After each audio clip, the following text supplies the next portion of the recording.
एक बुजुर्ग महिला की मृत्यु हो गई। यमराज उसे लेने आए।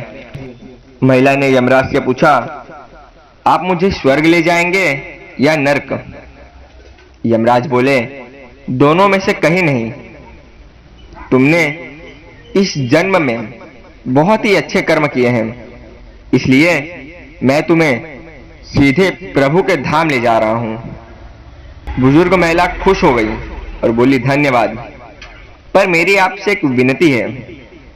मैंने यहां धरती पर सबसे स्वर्ग और नरक के बारे में सुना है बात करते हुए। मैं एक बार इन दोनों जगहों को देखना चाहती हूं। आखिर स्वर्ग और नरक दिखते कैसे हैं? दोनों में क्या अंतर है? जी यमराज बोले, तुम्हारे कर्म अच्छे हैं, इसलिए मैं तुम्हारी यह इच्छा पूरी करता हूं। अन्यथा स्वर्ग और नरक दोनों दिखाने का किसी को भी मंजूरी नहीं दिया गया है। चलो हम स्वर्ग और नरक के रास्ते से होते हुए प्रभु के धाम चलेंगे। दोनों चल पड़े। सबसे पहले रास्ते में नरक आया। नरक में बुजुर्ग महिला ने जोर जोर से लोगों के रोने की आवाज सुनी। नरक में सभी लोग दुबले पतले और बीमार दिखाई दे रहे थे। नरक के आदमी ने बोला, तो और कैसी हालात होगी? मरने के बाद जब से यहां आए हैं हमने एक दिन भी खाना नहीं खाया। भूख से हमारी आत्माएं तड़प रही है। बुजुर्ग महिला की नजर वहां रखे एक विशाल पतीले पर पड़ी, जो कि लोगों के कद से करीब 300 फीट ऊंचा होगा।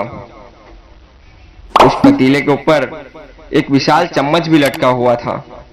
उस पतीले में से बहुत ही शानदार खुशबू आ रही थी। बुजुर्ग महिला ने उस आदमी से पूछा, इस पतीले में आखिर क्या है?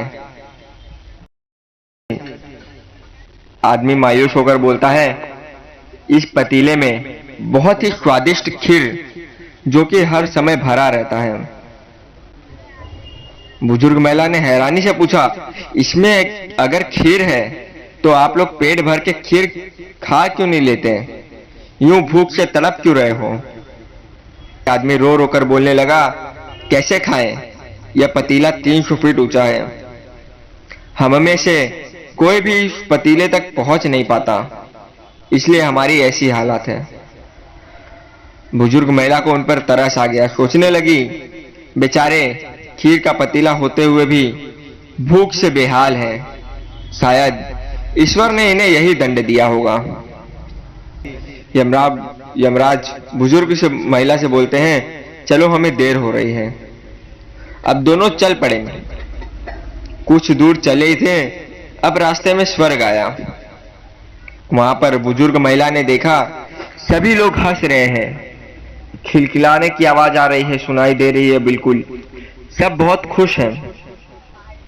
सब लोग इतने खुश दिखाई भी दे रहे हैं। उनको देखकर बुजुर्ग महिला भी बहुत खुश हो गई।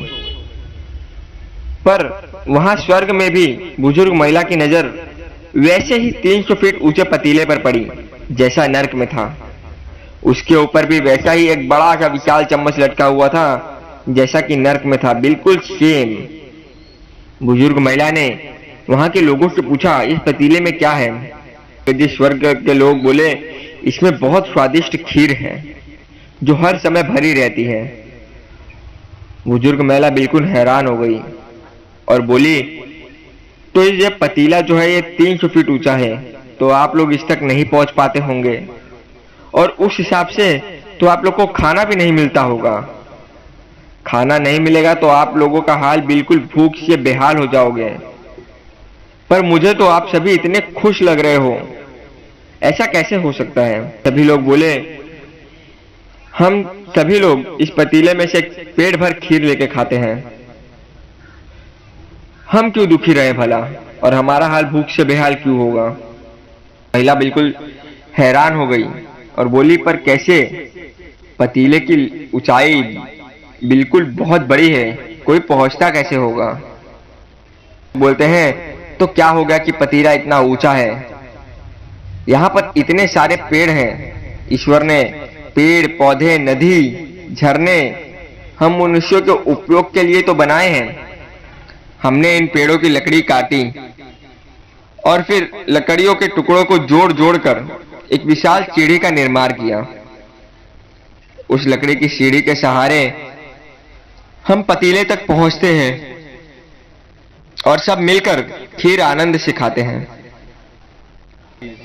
बुजुर्ग महिला यमराज की तरफ देखने लगी। यमराज मुस्कुराए और बोले, ईश्वर ने स्वर्ग और नर्क मनुष्य के हाथों में ही सौंप रखा है। चाहे तो अपने लिए नर्क बना लो, चाहे तो अपने लिए स्वर्ग। ईश्वर ने सबको एक समान हालातों में डाला है। उसके लिए सभी बच्चे एक समान हैं।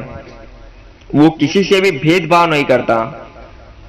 वहां नर्क में भी पेड़ पौधे सब हैं जैसा कि स्वर्ग में है, पर वो लोग खुद ही आलसी हैं।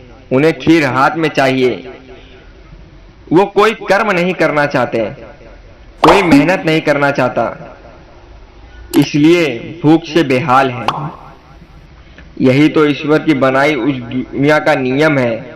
जो कर्म करेगा, मेहनत करेगा, उसको मीठा फल प्राप्त खाने के लिए मिलेगा। अर्थात स्वर्ग एवं नर्क आपके हाथों में ही है। मेहनत करें, अच्छे कर्म करें और अपने जीवन को स्वर्ग बनाएं।